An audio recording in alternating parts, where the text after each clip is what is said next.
Hello and welcome to tonight's Truth Proof live stream. It is, 2 days before Christmas, and I hope everybody has got all the Christmas presents in.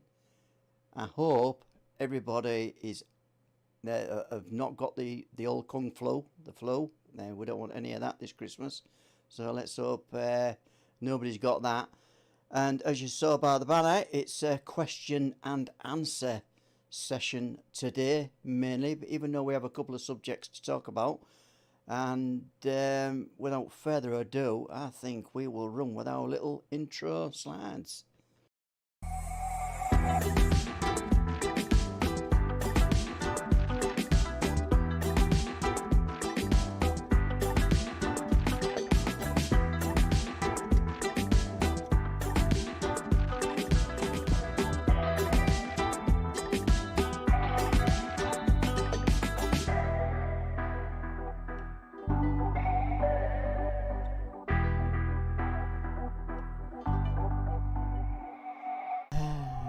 Well, there we go. Yeah, welcome to tonight's Truth Proof live stream.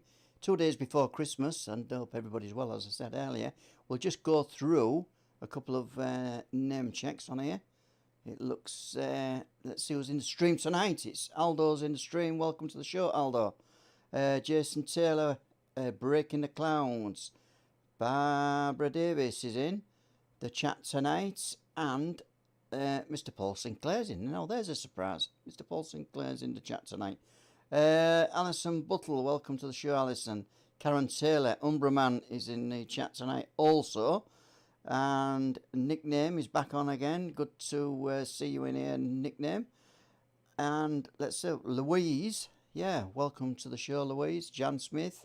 And let's have a look. I'm looking through all these. Lisa Odd, I Film UFOs. Great, and it's great that you could join us tonight on the stream.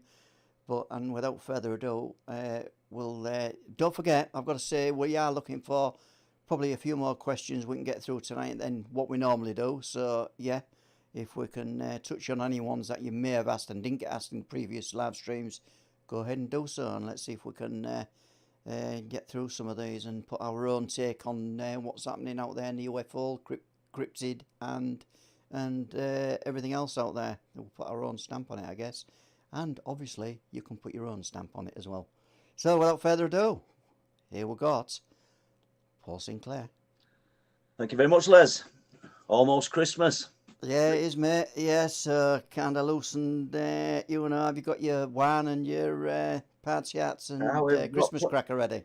Everything we shouldn't eat, everything we shouldn't drink. We'll probably, pretty much like Rest at Nation, we'll be doing it, and all within the social distancing rules, of course.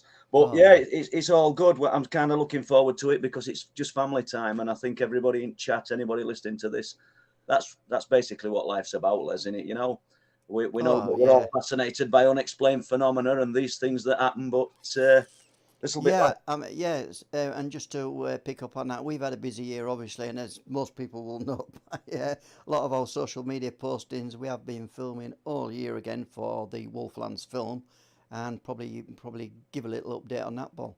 Yeah, well, yesterday we had more than a full afternoon. It was quite late when you left, and just filming people. This is depths we've gone to with it. I mean, I'll not say what it is because it'd rather sort of take thunder away from it, because it were nothing really, but it was for about a 4-second segment. What, it's 4 seconds, lads? Full afternoon. Oh, probably, yeah. And because we've spent a full afternoon, I think we'll eke probably 6 seconds out of it just to make it more worthwhile. Yeah, so it's all good. We are sort of working towards an end. We can see light at the end of the tunnel. Sorry, people, that it's taken so long, and I know we've talked about it, and you've seen little snippets of it, and there's more to come. I just hope people like it. There's been a bit of interesting stuff happening this month. Yeah, and I think the thing is, Paul, is that as we've gone through this, the project itself, actually more and more stories have come in since we started filming originally. So it's like work added on work, hasn't it? That's how it's been. It really has. I mean, and there's some things that we can't we just haven't got room to put in now within time limit of what the film will be, when we're still not quite sure where it's going to pan out to, but we're looking about hour and a half mark, just under, just over. But I was contacted, and if this person's listening tonight, he's got my 100% assurance that it'll be discretion and nothing to do with Wolflands, if that's what he requires. You know, not even mentioning whose name it is, but somebody else has come forward with a Flixton werewolf type account that I won't say desperate to hear. That sounds a bit desperate, doesn't it? But I'm really wanting to hear. So please, you know, you've reached out to us. Let's hear a little bit more about it. But that's not the end of it. It just doesn't stop, and it's the similarities and the sort of synchronicities surrounding it. Not just Wolflands. Let's jump from Wolflands for a moment. From all of it. We've got a bit of filming to do in a place called Scalby Mills that overlooks Jackson's Bay. This is at Scarborough, people. I know a lot of people will be familiar with this, but well, we will stay with Wolflands. We've got a sighting there of a strange experience from a young fella that encountered an unknown something, which is in the film. But throughout the research and in the books, I've got UFO sightings in Jackson's Bay. It's nothing new. Rock anglers actually seen at close quarters UFOs. We've got a guy, I'll not say his first name, but I'll not say his second name, but his first name's Mally. And it's not the Mally from last week, by the way. And he were rock angling, and he sees a huge animal walking along the cliffs. Before he saw it in Jackson's Bay, which overlooked, where Scalby Mills overlooks it on the top, he had the unusual feeling, Les. The actual that lower silence, that strangeness, that something's not quite right, turns around, puts his light on, and this thing's walking along bottom of cliffs. Yeah, right. And I think that whole coastline from there on, even north of there, obviously you get reports from as well. But I think all that coastline from, say, Scarborough right through, really down to Hull, all along that coastline is riddled with reports in past years. Now, I've just been given an audio CD. I won't say who it's from, Paul, but no, I will say who it's from. It was from you, but I won't say who was on the audio CD.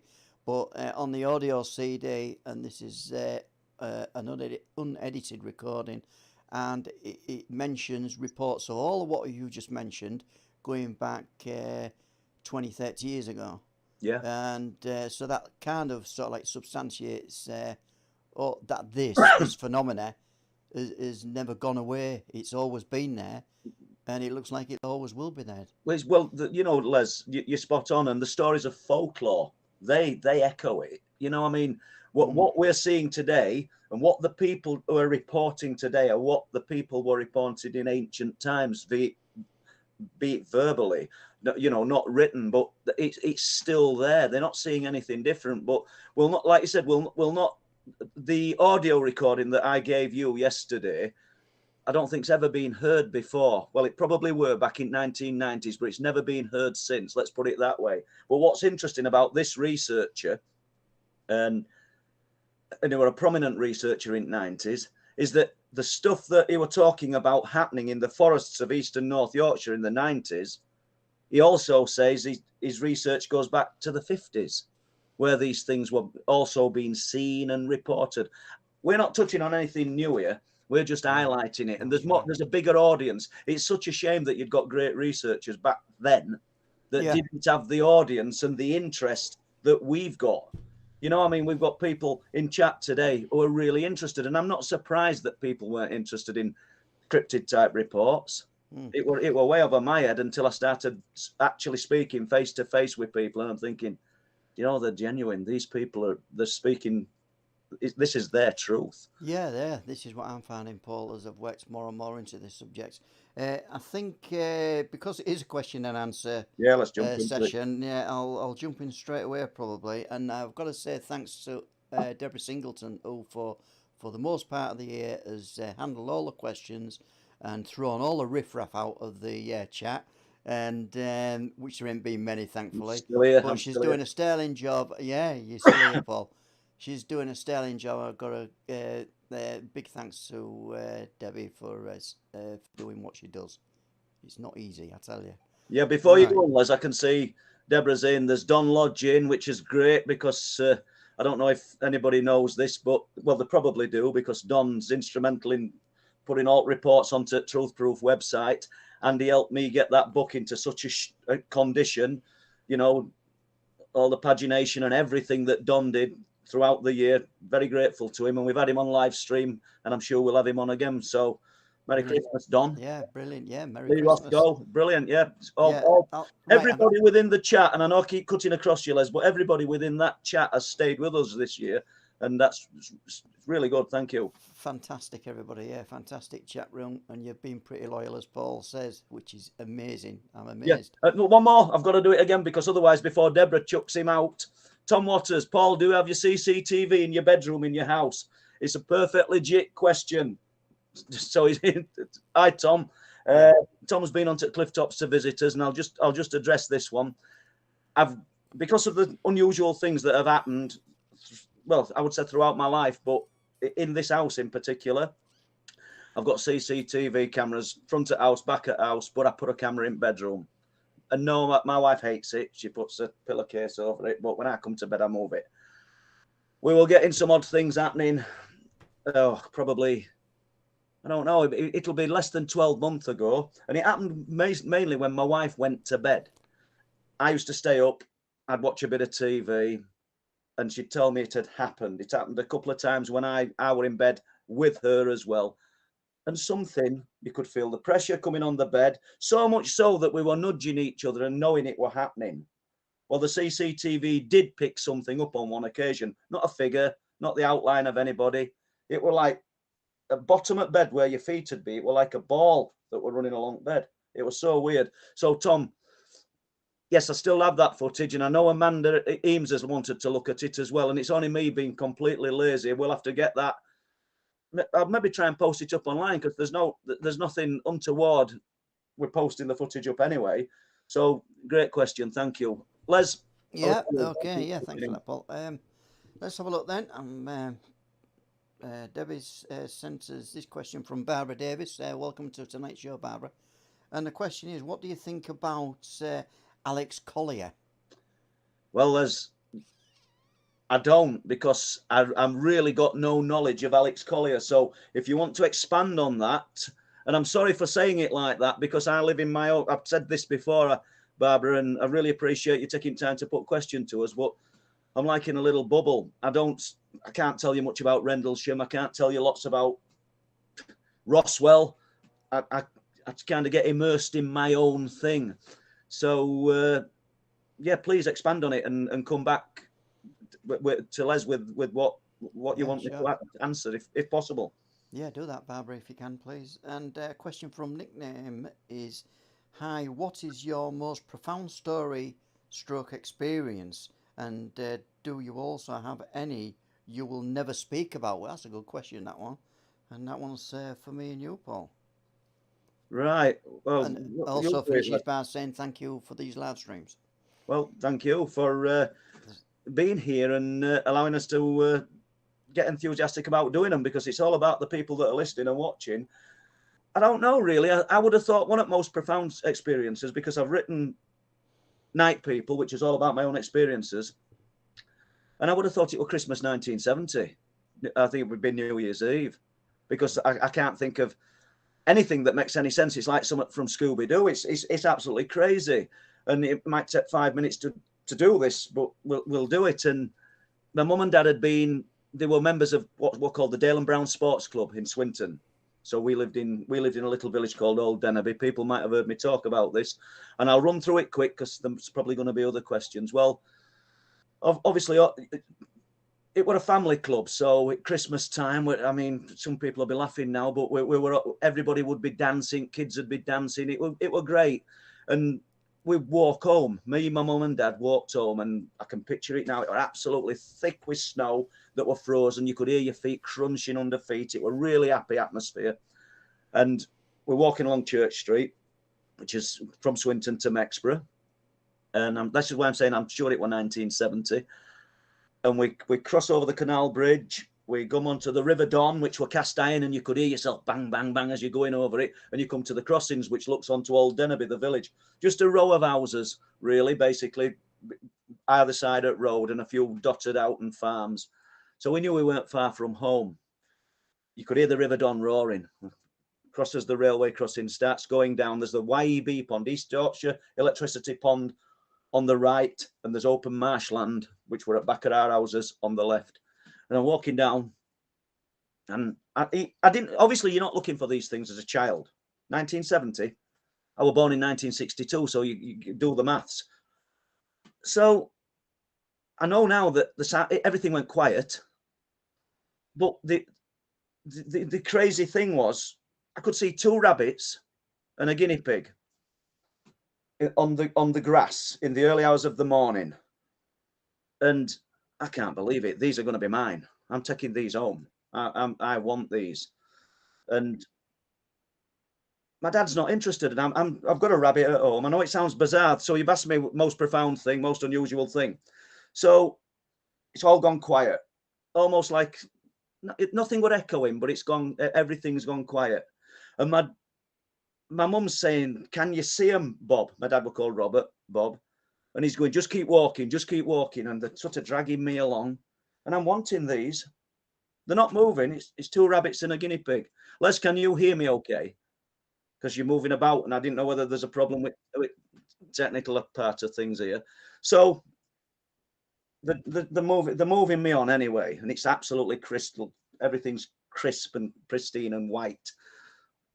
And as they're dragging me along, she's going, "I'm frightened, Bob." And he's just saying, "Just keep moving." And I turn round, and there's 2 figures stood in field, on the left hand side in the marshland. I've wrote about them in Night People, and they were tall, they were naked, there were no genitalia, they were just grey. I couldn't see eyes, I couldn't see anything. I could see they're almost like cardboard cutouts. If somebody wants to step forward today and said these were cardboard cutouts, and I'm so and so, and then from that day, and we fooled you, then it's solved. So we get home. That's end of it. They wouldn't talk to me about it. I'm just a little boy. The next day, or a few days later, next day might be a bit ridiculous because I can't remember. I've not got a diary. A lady comes round who lived next door but one. Her name was Ethel Simpson. And I believe she's still alive. And she's well past 100. Because I can't believe it, because I've been trying to trace these people. And she told us that her son saw the animals. I don't know what else he saw. I've been trying to trace her son. I did write about him in the book, but I know this lady's still alive. So she's trying to trace. I'm trying to get confirmation of what else he saw. So that's just a little cameo of something really bizarre. You did ask for it, and it's probably just gone. It's as bizarre as it's going to get. That I think, for my life anyway. So yeah, fire away, Les. Yeah. So I got to ask you, where on the list then? Would be tracing as the other person B in your life, as regards this story? Well, it's not a massive thing, but I recently reconnected, and I hope he's listening to this, after he was best man at my wedding, a guy called Adrian Kirby. And we've not seen each other for 30 years, and he must have been doing something on internet, I don't know, and he's come across my name or type. We all do it, we search for people. And he messaged me, and how are you doing kind of thing. He knew it was me, and we've ended up having phone conversations. It's been brilliant. I wish I'd have connected with Adrian before I wrote Night People, or during, because he says, yeah, you can quote me. I can remember you talking about, because I say in Night People, because an old lady stopped some boys on the bottom of Dennerby Lane, and it was Adrian Kirby, Mark Browning, and a guy called Neil Chappell. I say this in the book. Obviously, I have no way of proving it. These are just words. And she said something to him that echoed with me, because she said it to me after what I believe were an abduction experience. And she told them to die like poison, which were really strange. We're jumping all over the place here, people. I realise that. But Adrian remembers all this. He remembers me talking about the sphere of light at the power station. All these things from childhood. He remembers me talking about it as a little boy. It's like confirmation. I can't even remember that I told him. I remember the events and I've written about them. But and he said to me, if you want to quote me, you can. Need to jump now to why this old lady No, we won't, because it's going to take too long. Let's get through some of these questions, Les. Yeah, okay, that's fine. Yeah, that's a great account, actually, that one. And as you say, it's probably, if you talk to this person again, you could develop that even further, couldn't you? Oh, we're Yeah. Okay. So yeah, thanks for the question, nickname. And let's have a look. We've got a question from Steve T. Question: What has been the highlights of 2021 in terms of investigations? That's a good question. for me. Hold on, let's ask Les, because for me it has been working on Wolflands. I've got to admit, because I think it's probably, I think Les coming to Wolflands thinking he's just going to do a documentary on cryptids, and that's where it's going to start and where it's end. Excuse me, where it's going to start and where it's going to finish. But I think during the documentary, I think you've actually maybe changed your mind. I don't want to put words in your mouth. What's happened to you with this documentary?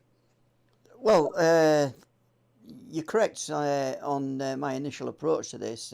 Obviously, you know, documentary type of thing. But as I've talked to these witnesses, as you know, as much as you have, then it's kind of dawned on me that, you know, these people, they're not lying of the account that they're giving us. And so it's made me think, obviously, these people aren't crazies. These people hold regular jobs, they've got regular lifestyles. I think the main thing I took out of this, Paul, is that some of these people, in fact, most of these people, I would say, what are going to be featured in this film, they've held on to these memories and these stories for years and years and years. Yeah, well, and I think, and some people will probably go on record as to say it's because when we started the live streams, and obviously where they got out there on YouTube and it spread a little bit, that they've had the confidence then to come forward to you, to give you their personal stories, and that's been remarkable in my eyes. It has. We've actually seen one of them at least pop up in chat. Well, two pop up in the chat in early live streams to say that they'd seen things, because what's they've seen has had such a profound effect on them that they're searching for answers. Unfortunately, people, you're not looking at an expert here. I don't have the answers. We're just the conduits that are channeling their stories and putting it over in the best possible way. I haven't got answers to my own experiences. Just before I forget, the guy who saw the two rabbits and the guinea pig is called Hugh Simpson. So if anybody does know this guy, and he'll live around South Yorkshire, I lived in Old Dennerby at the time, because I do want to talk to him. Long shot there, guys, but yeah. Yeah, and shall I move on to the next question, Paul? Yeah. I've got a question from Joe Heffer. Welcome to the show. Hello, welcome Joe. to the show. No, welcome to the show, welcome Joe. To the Joe. Yeah, welcome to the show, Joe. That's it. Yeah, that must be our cue for song and dance routine, Paul. But we'll save that for the new year, I think. Right, so his question is, let's have a look. Which areas in the UK have the most paranormal activity?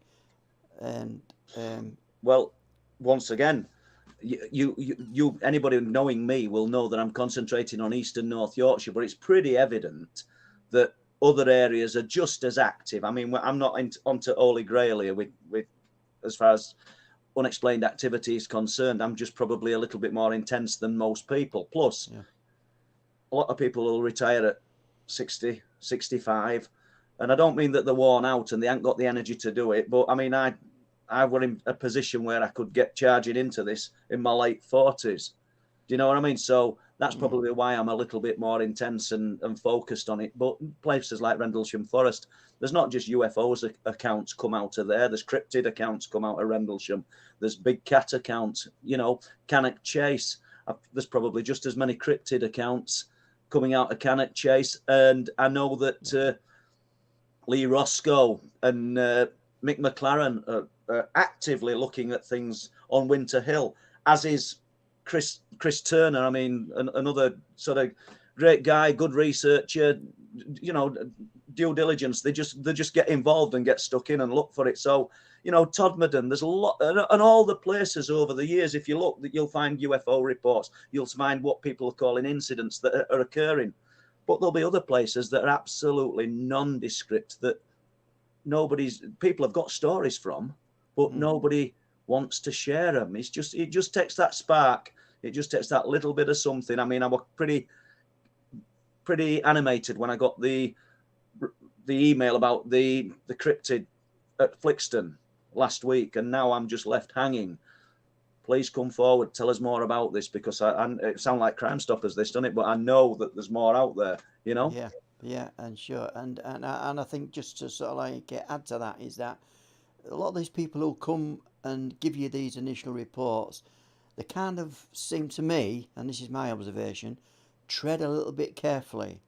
So, you know, the residents, they've contacted you initially, but they don't know whether then that's the right thing. And it takes them a little while to, you know, and this is not condescending to anybody, No, obviously. it's perfectly true, Les, because you're telling something to somebody that most people aren't going to believe, because you probably didn't believe it yourself.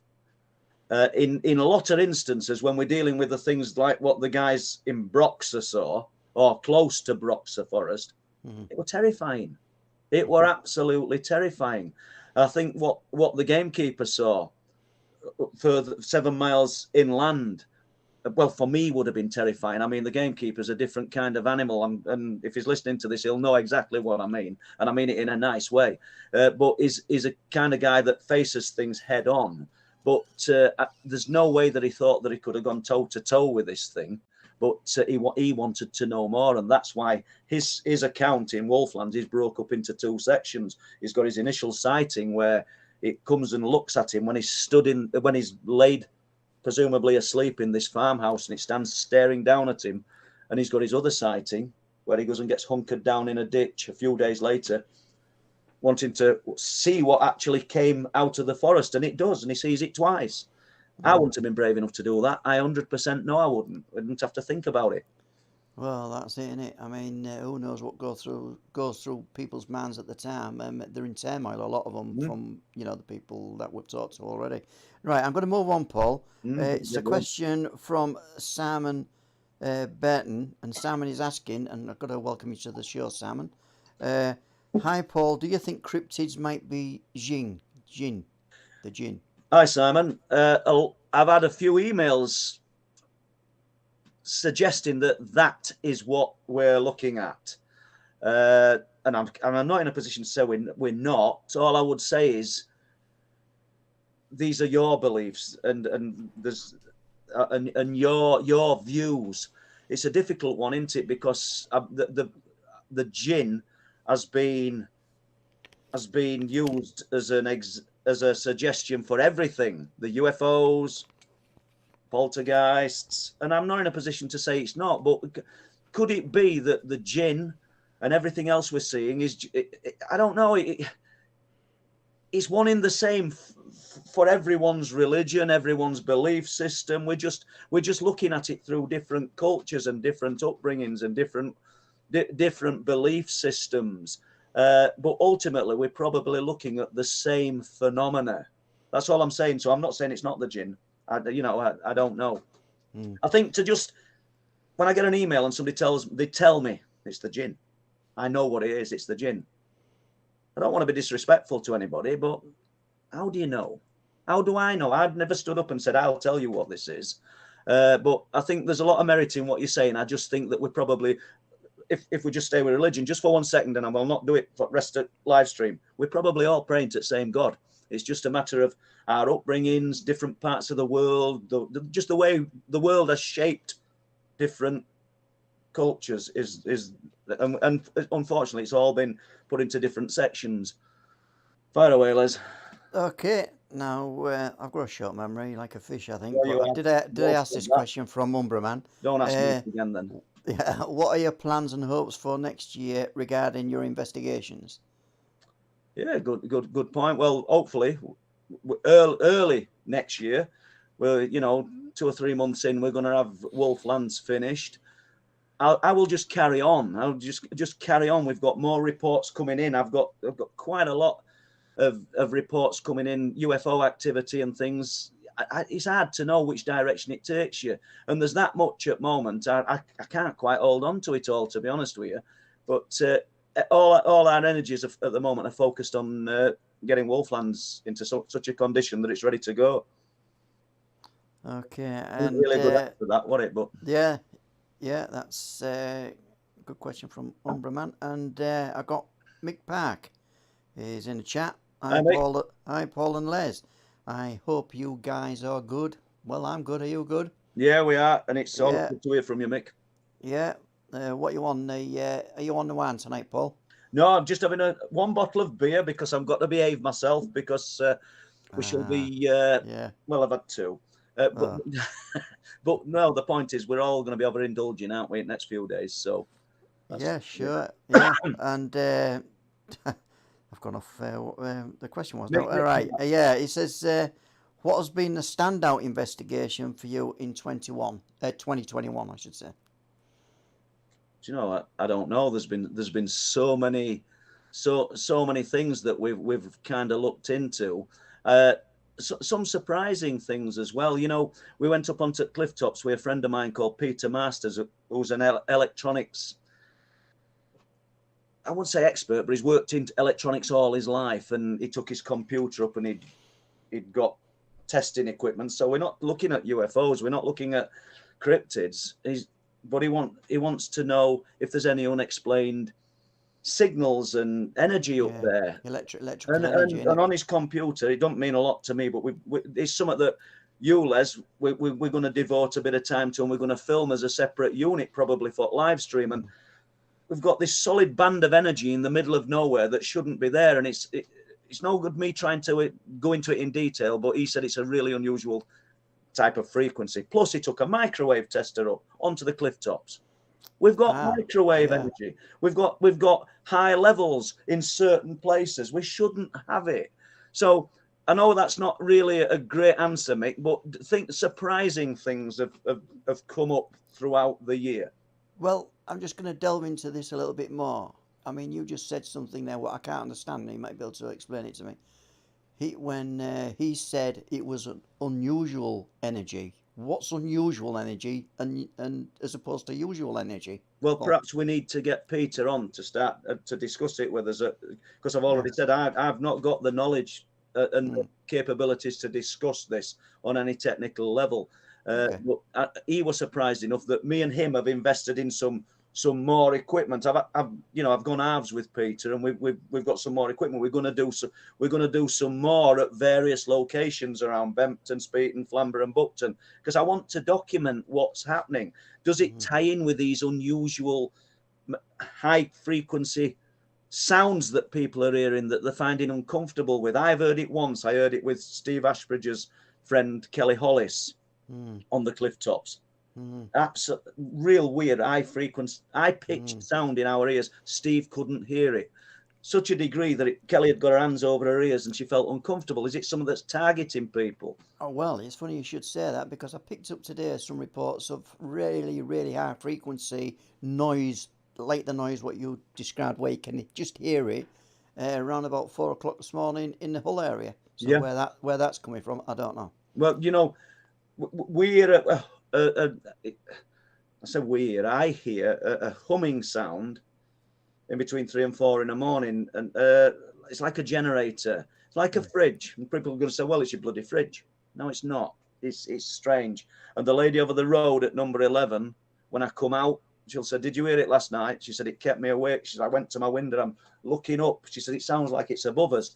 So, and that's not a one-off. That's a regular thing that me and Maria will talk about, and she hears it, you know. But I know these aren't exciting things, people, but they're just weird things, and I think it's all around us. You know, we all should be looking for these little little bits of information that will lead us to bigger bits of information. I mean, what's interesting to me is obviously nighttime is when you can hear more sounds anyway, when it's dark. I wonder how far these sounds can actually travel from its originating source. It's amazing. Well, it is, and it makes. I don't know. I can't say with any certainty. But during the time that the military, the Ram pickups were on the cliff top with that big unit on top with a dish. Yeah.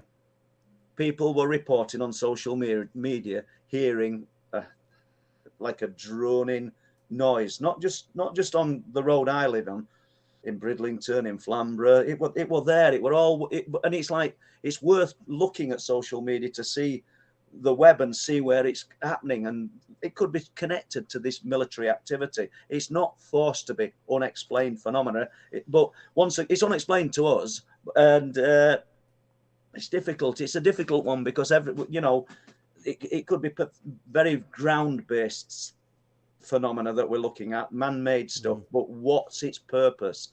That's it. And I think just to sort of like wrap on that one is there's a lot of military installations in this area, Paul.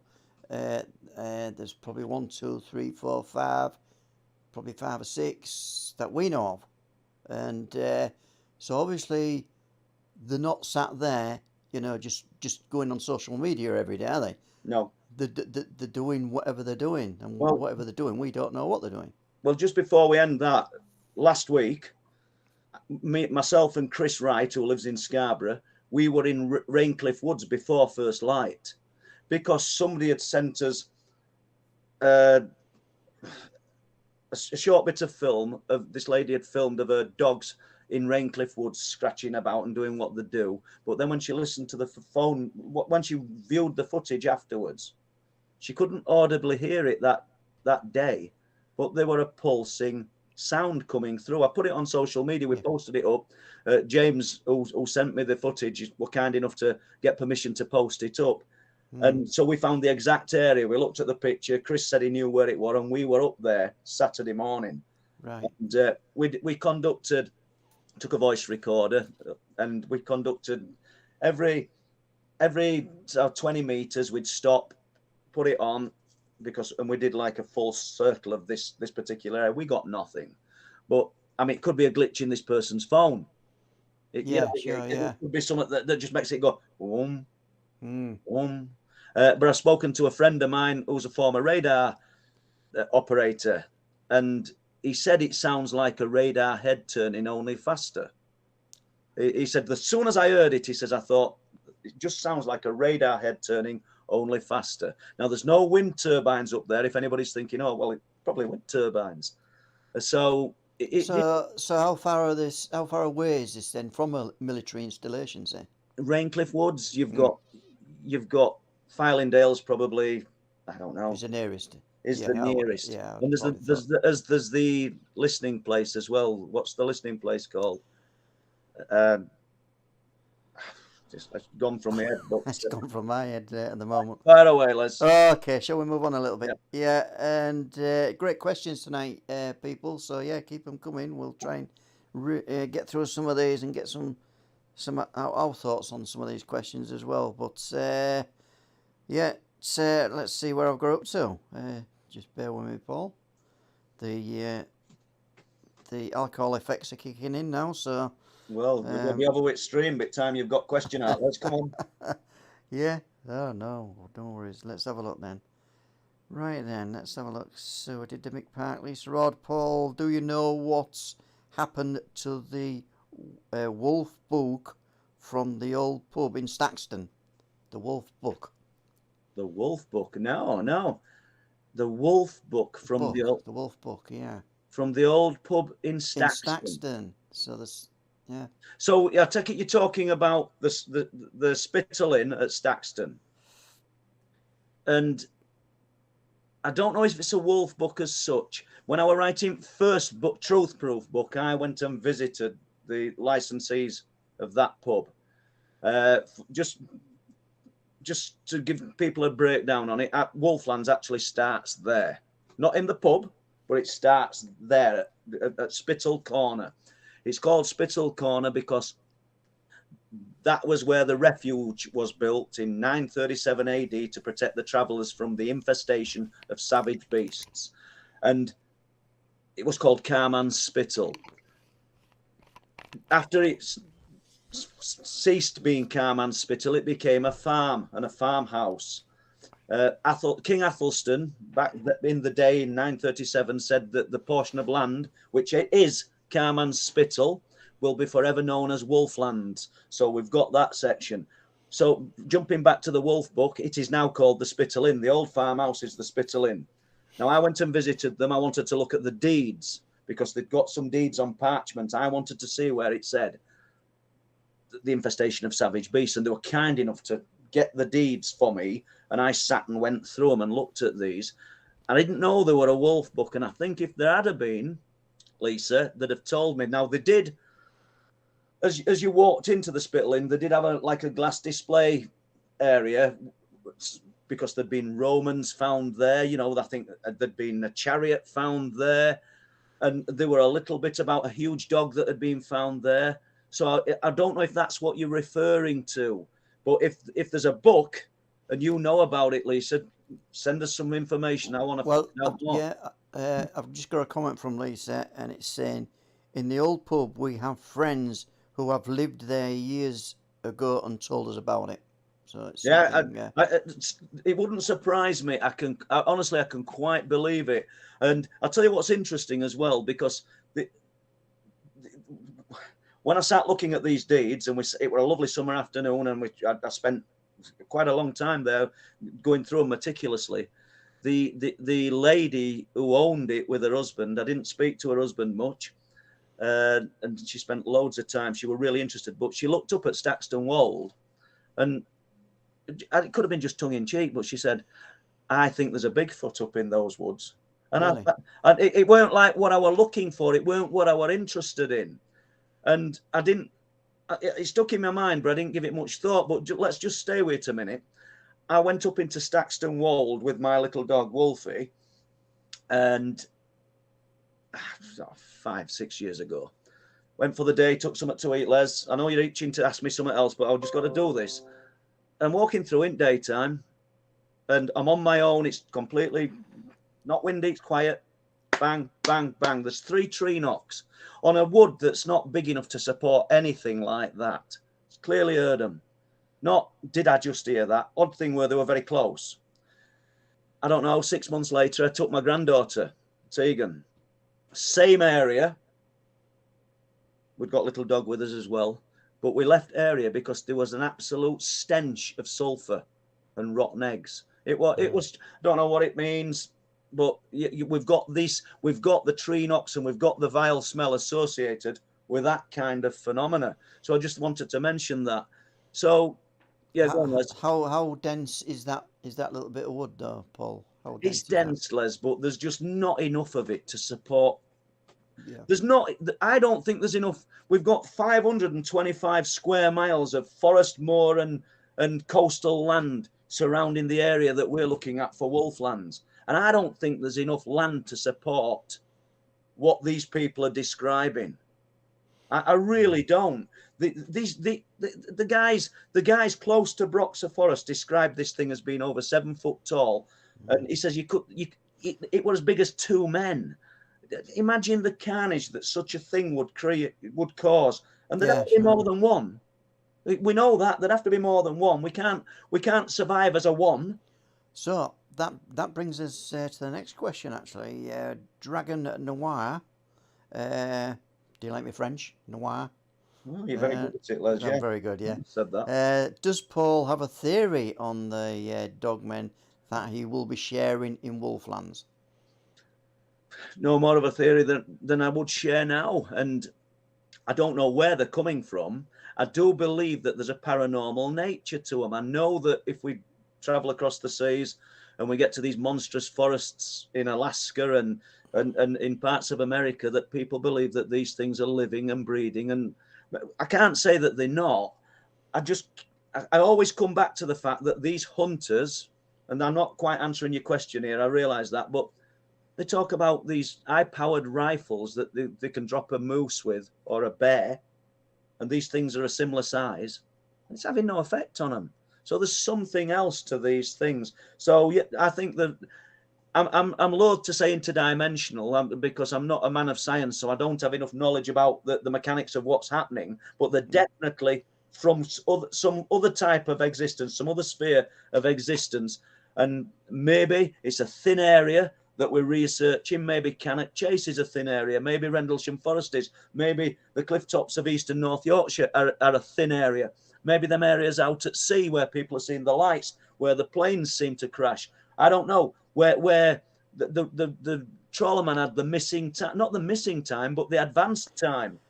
Maybe these are thin areas where other things are slipping through. Yeah, and I'd just like to add my 2 pence on that is we've discussed in previous live streams as well, is that a theory, is that it's like a parallel living. It's like a parallel, as you say, and if there's a thin veil between the two existences, a parallel existence, and a slight crossover or whatever shift in the probably might be something to do with the Earth. The Earth magnetic fields. We don't know, but that's probably when we see these things is when there's a shift and they just slip through the veil. Yeah. You could be right, Les, and let's not forget that the ancient peoples, the people that were there hundreds and thousands of years before us, they built these earthworks and things in places that are absolutely back end of nowhere. We know everywhere would have been pretty sparse and unpopulated then, but they built them in those places, the places where things of significance are happening today. I think they knew. I think that they probably treated those areas with some kind of reverence. They knew the importance of those areas. Hence, they put their standing stones there, their earthworks there. It's a big passion for Tim Brennan, who I don't know if Tim's still in chat, but Tim, I don't mean he's on the same lines as what I'm saying now, but I know that it really interests him. And I'm going to throw another big one, and this is just from me, folks. And I don't know if Paul's muted it, probably not. But from me, it could be where time, like past, present, and the future, doesn't really exist. It could be where everything's all happening at the same time, but we learn about what we think is the past through slips of time. Are you with me? So everything's all running at the same time. There's no past, present, and future. It's just all there. It's a wild one, folks, and I'm not in a position to agree or disagree, Les. I mean, jumping back to that fisherman that had the strange time experience. Yeah, he arrived at a fishing ground an hour and a half before the other boats that left the harbour at the same time. Yeah. They thought he had sank. He thought that he was in the eye of a hurricane. And we'd never been in one, but he couldn't understand it. He says the sky had gone the colour of a Labrador dog, full 360, a golden Labrador. That's his words. We know that nobody describes things like that, but Ted did. And everything was quiet. The sea looked like plastic.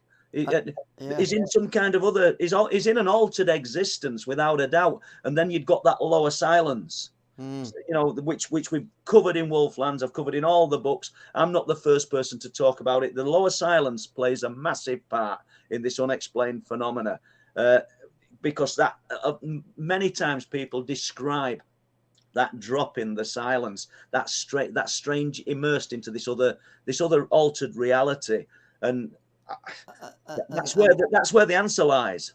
And that could be, this low silence could be a precursor to then what happens there and after. Yeah, without a doubt. I mean, that's the trigger. I think that's probably, unless you've got a visual and you're looking at a UFO, or you've got in the case of, not even in the case of the guys near Broxer.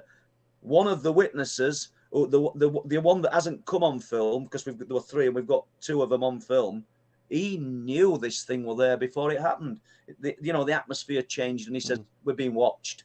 He knew, and that's what happens in a lot of these situations. The first indicator is the strange lower silence, the immersion into this strange altered environment. That is the first indication in many instances of a true unexplained event. And just when you said that, Paul, a shiver came right over me just then. You want to put your central heating on then? I probably do. I've got the window open, folks, so it's and it's pretty cool out there, I guess. Right then, I will move on, Paul, and I'll just have a little bit of whiskey myself. Don't do that. I see Jane Louise Bauer is in. I hope you're enjoying your holiday, Jane. And Blue Shift, Lee Roscoe. It's all good. Yeah, nice to see everybody. All good, and hope you're all gonna have a good Christmas, you know. And I'll move on with the questions then. Yeah, Paul. All right. Okay then. Here we go. Steve Lewis is asking, evening Paul and Les, any recent events from Hunmanby? Is there any more happening from around there? Yeah. Let me just get this in my head right. 17th of December, because we've had a few. I'm just looking for it now. Right, I've said Flixton, but it was Hunmanby. There's a guy driving down what's called Whitegate Hill. That's as you come out of Flixton and you go up this big winding hill, and then you come down into Hunmanby, and he sees a white light in the sky. 17th of December, as he's finishing work.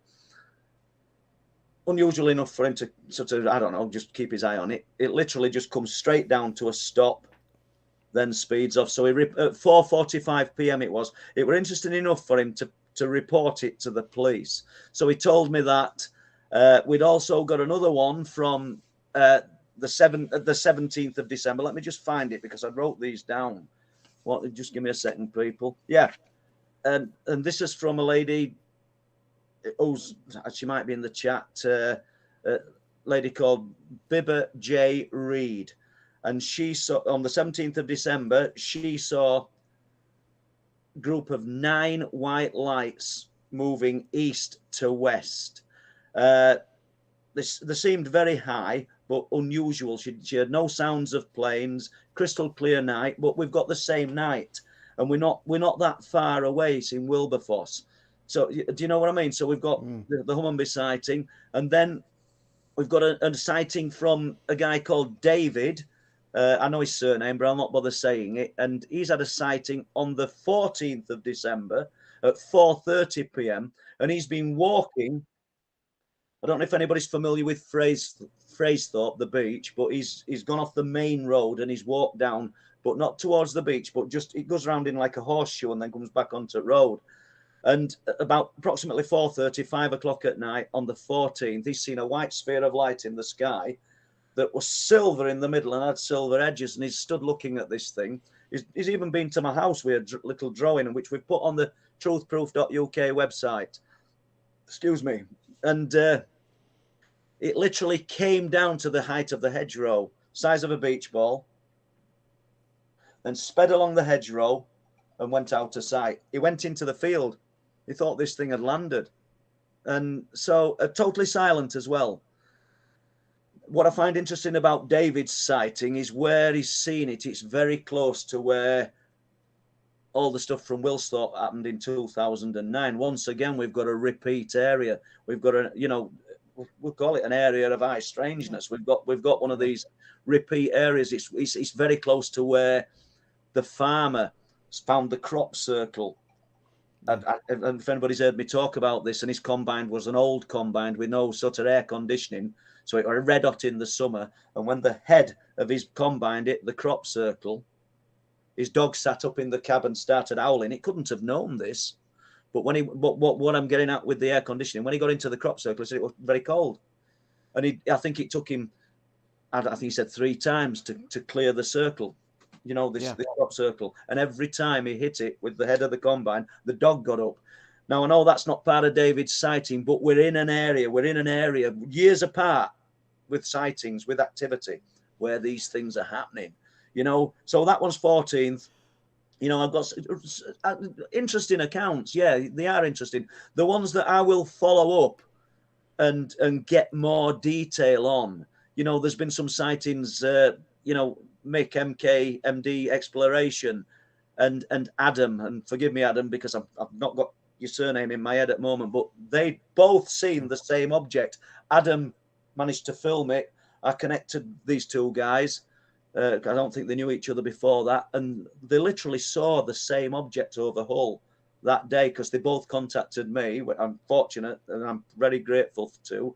Adam sent the footage, and you know, so yeah, there's things being seen. Not everything's going to be unexplained phenomena. We all know it's always unexplained until it is explained. But there's stuff out there that no matter how highbrow you are and how much you think you know, there's stuff out there that you're never going to answer, quite honestly. Yeah, okay. And I agree with you there, Paul. And that kind of segues, picking up on what you said in that answer, into a little bit of housekeeping here, because you've got a great website with a reporting service on it. If you can tell people more about that who aren't familiar with that, Paul, that'd be good. Well, the website's truthproof.uk, and we now sell the Truthproof books through the website. Don Lodge puts all the information on, and I better not leave without saying Debbie, Deb Singleton, who's moderating, she's started going through the Truthproof books and just dissecting a few paragraphs, a few lines, and it's revealing the patterns that I kind of knew were there, but we're seeing the patterns by Deb just sort of highlighting all these things. I mean, you people will probably know that I don't often touch on the missing people, but it's there. It stands out when you've got 3 that's gone with it in a short period of time in very close proximity. But we've got North Yorkshire Police they do deal with it, but let me rephrase this. If you're from York and you go missing in Bempton, it'll be the police force based around York that will deal with that. If you were from Coventry and you go missing there in Bempton, it'll be Coventry Police that primarily deal with it. I didn't know this till I started putting freedom information requests in. So I'm not saying that these people never mix, because obviously they're all based the same institution, the same service. But it just kind of begs the question when you've got, it highlights that, in close proximity. I find it a delicate thing to talk about because I realise we're talking about people's loved ones, somebody's son, somebody's husband, So, but we shouldn't detract from the fact that they've gone missing, and it doesn't have to be unexplained phenomena, Les, but they've gone, Yeah. Okay, I'll move on with. Let's have a look. Chris O'Neill is asking, Paul, is there any chance you'll be doing audio Truthproof books? Yes, very much, very much. And I don't know if my daughter's still in, Jessica in chat. She was earlier, but they've got a recording studio. Her and her husband Nick, and I shall be tapping them up. That's the word. to use their facilities at Yorkshireman here. So I'll be using their facilities to do the audio books. So yes, is the answer to that, and I do want to do it. Oh, that's great. I got a comment from Lee Roscoe, and he's just saying support is what we do best, is what you was talking about earlier. Yeah. Okay, right. So, a question from Deb, and I had to fight an entity off the bed at the weekend while I was away. What do you think they are? Now, you've had big experiences with these entities, haven't you? If we stay with what happening early this year, and I honestly have no idea what they are. In my childhood, I could kind of describe what I was seeing, but Mary, my wife, would go to bed. This is weird, because it'd be on a Thursday night, primarily. Why would it on a Thursday night? Because I'm quite sad, and I sat up and watched Question Time, and she can't stand it and went to bed. Is it because it was payday? Yeah. So she goes to bed, and she said, first of all, and she's not asleep, she's not been in bed long. She feels the bottom of the bed's kind of lower, and this, whatever it was, got as though it were laid at the back of her. And she'd move about, and that'd be the end of it, and then it'd do it again. And it had only been next day that she'd say that thing happened again. And then, I don't know, I think it happened a couple of times with me over the course of the year, and we were both awake. And I was kind of, I think everybody who's been married or is close to someone or close friends, male or female, you can kind of read each other. And she knew, and we knew it were happening, and we could feel it come up on the bed and like come between us. And it's just a subtle pressure, proper depression. Very strange. And that weren't the question. What do I think they are? I don't know. That's as much as I can answer. As a child, I saw what now people would describe as alien beings. But alien, what is alien? I don't know if they're from space. People, you talk about aliens, and everybody just looks up and says they think that they're coming from millions of light years away, and they can't possibly travel here. Well, that's not true, because whatever it is already here. Yeah. Do you know? Yeah. Well, this is a great question, Debs, because it's got me intrigued now. Just your very question with the briefest of details. You had to fight an entity off the bed, and I don't know. Was it something heavy? Could you see an imprint? Was the light on? Was it dark? The kind of questions I'd probably want to know. Yeah. Some answers to, I guess. But I'm the same with Paul. Nobody knows what these things are, because if we can't see them, we've no explanation. That's true. Okay, so I'll move on with Umbra Man. Do you think people are picked at random or specifically selected for visitation, sightings, or abduction? I mean, that's a good question. I suppose some people. I'm nothing special, and I've had these experiences as a child. It seemed to stop for me, and then started again. I think 1994 till 1998, and there's not a lot happened since then. Just stop you there, Paul. You're a good joiner, so I bit my thumb a few times, but yeah, go on. Yeah, so right. I guess. Yeah. So what did you stop me there for with a joiner? Because you said you're not very special at anything, and I said you're a good joiner. Apologies. Yes. I'm not that sharp, am I? No. But I would have thought that some people, it maybe is unfortunate. It's an unfortunate, I don't know, wrong place at the right time, should we say? Because and tell you what happens, and with the people who've never had an experience before, and they're coming home after a night out, and suddenly they find themselves getting home 3 hours later than they should have been, and there's people waiting, and they've had this abduction experience. I know there's one from a site agent at Redrow Homes who I really wanted to speak to, and I maybe will one day, but that kind of changed his life. But what I'm getting at is, when you've had that experience, not a lifetime of experiences, it opens a door somehow. That's what makes me think that this, and I said it last week, this is the key to the inner universe. This is it. Because once you've got that belief, once you know it's real, once you've stepped over that line, more happens. And I don't believe all at any cost, because that would be wrong.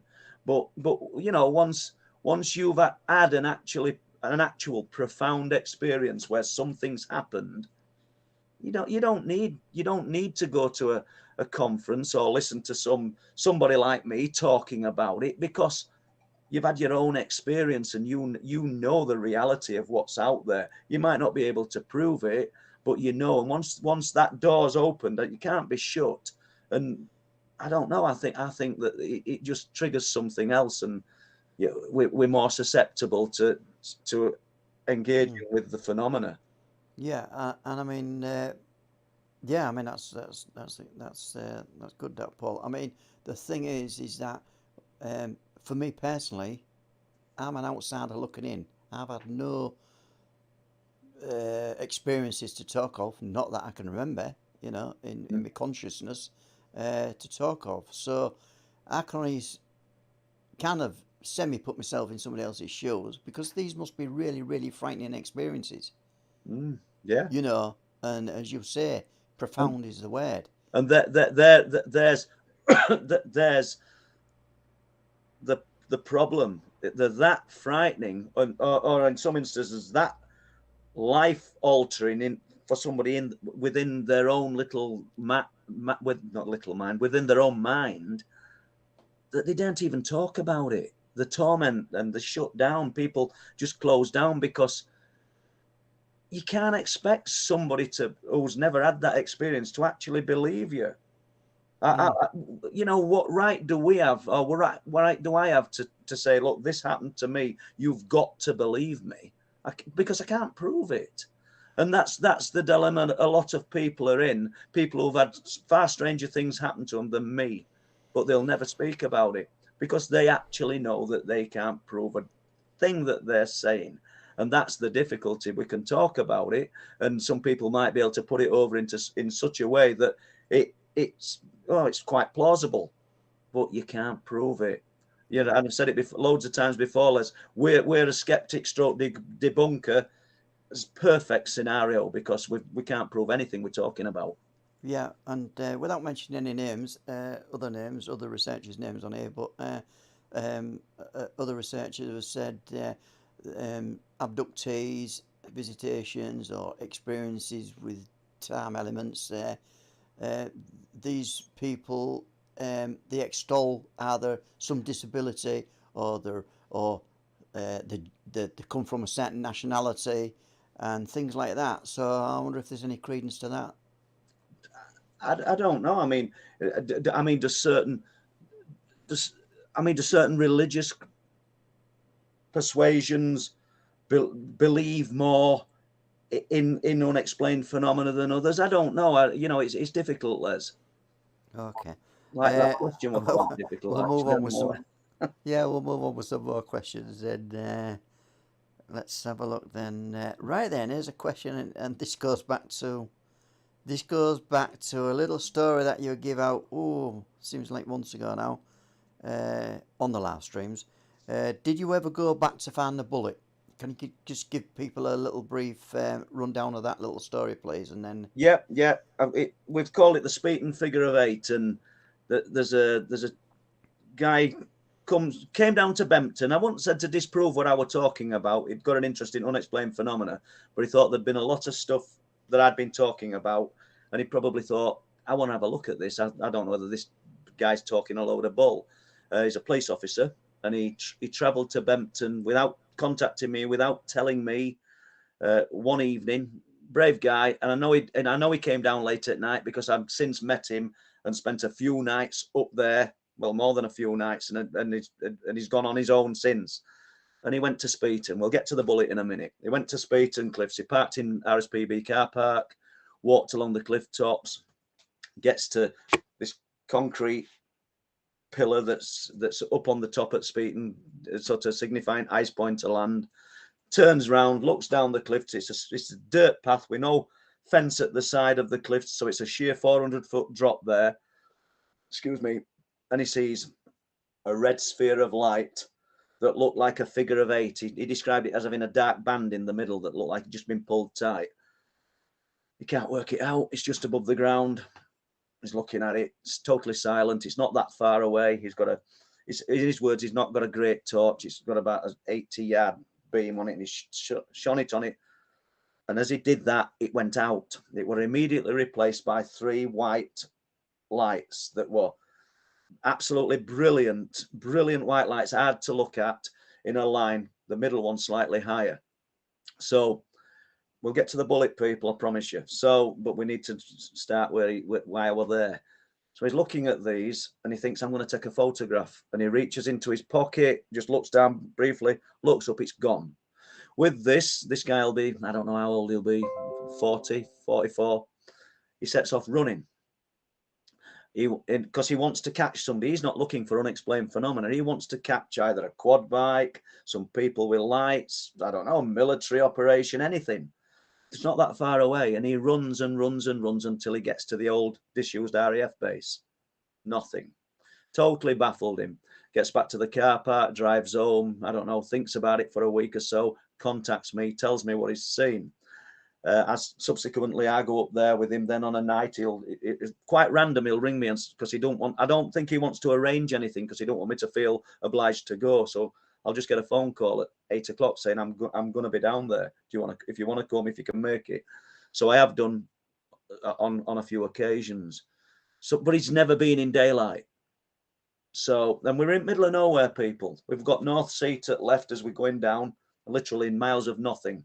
And RAF bases next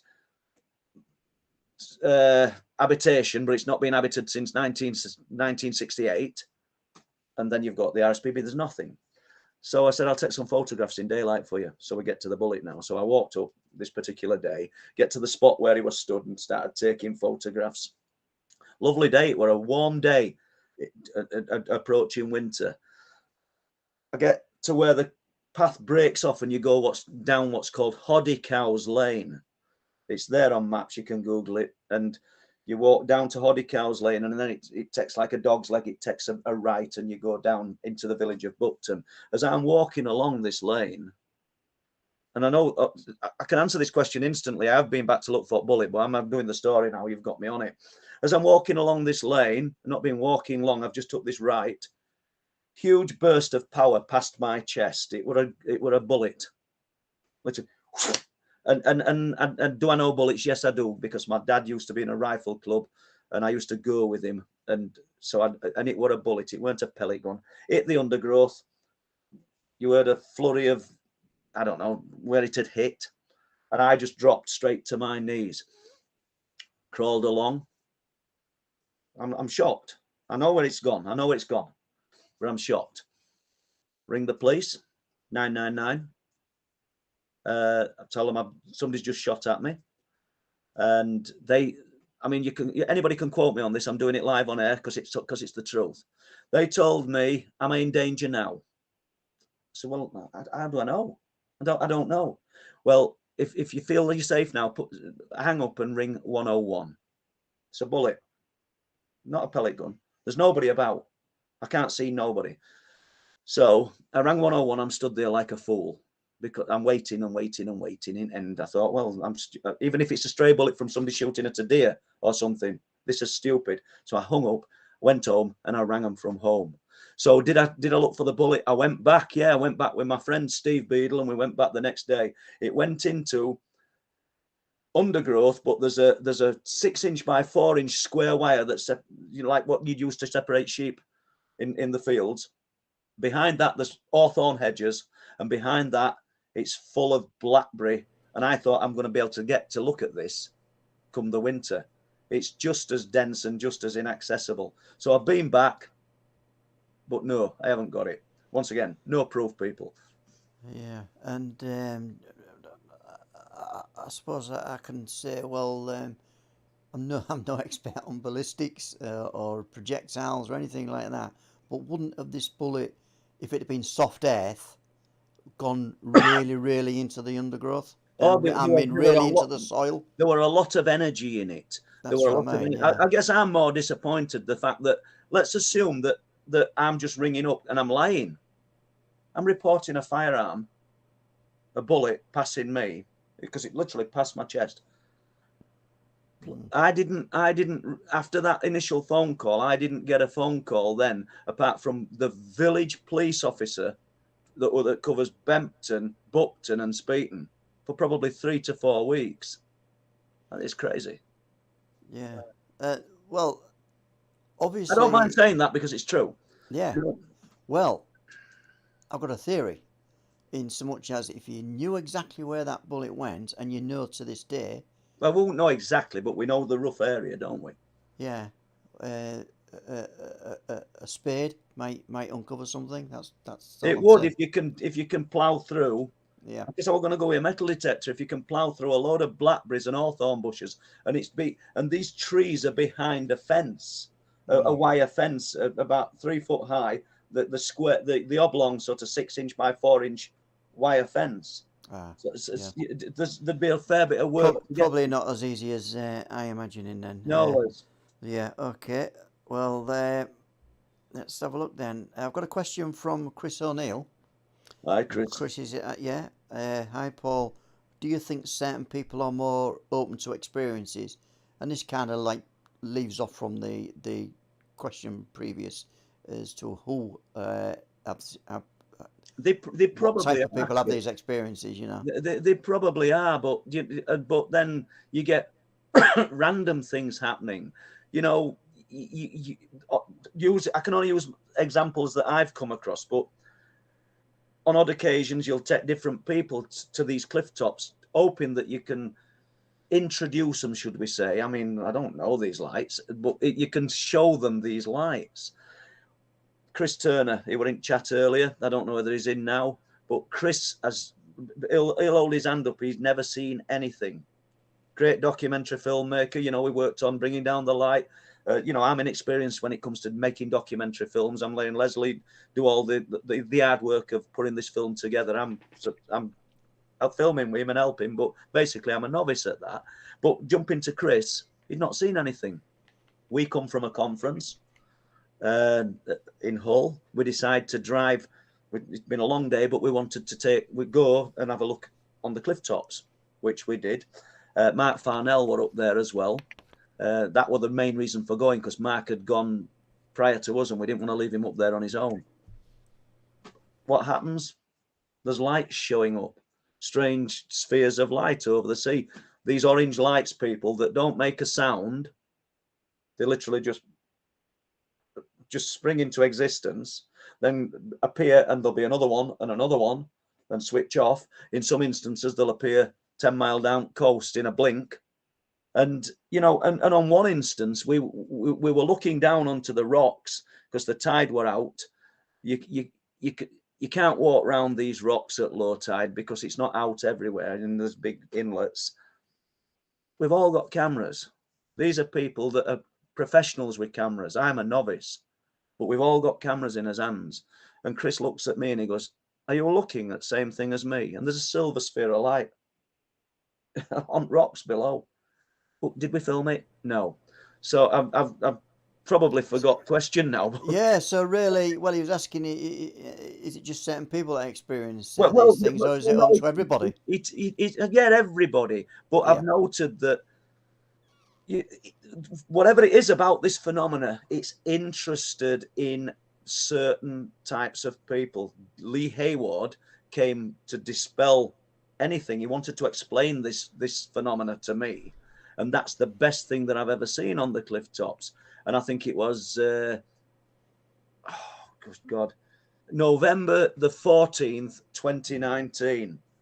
And we're driving up Cliff Lane. I mean, we've even filmed this for Wolflands. And Lee says, "What do these lights look like then, Paul?" And I literally looked. This is truth. I said, like that. And there was one there.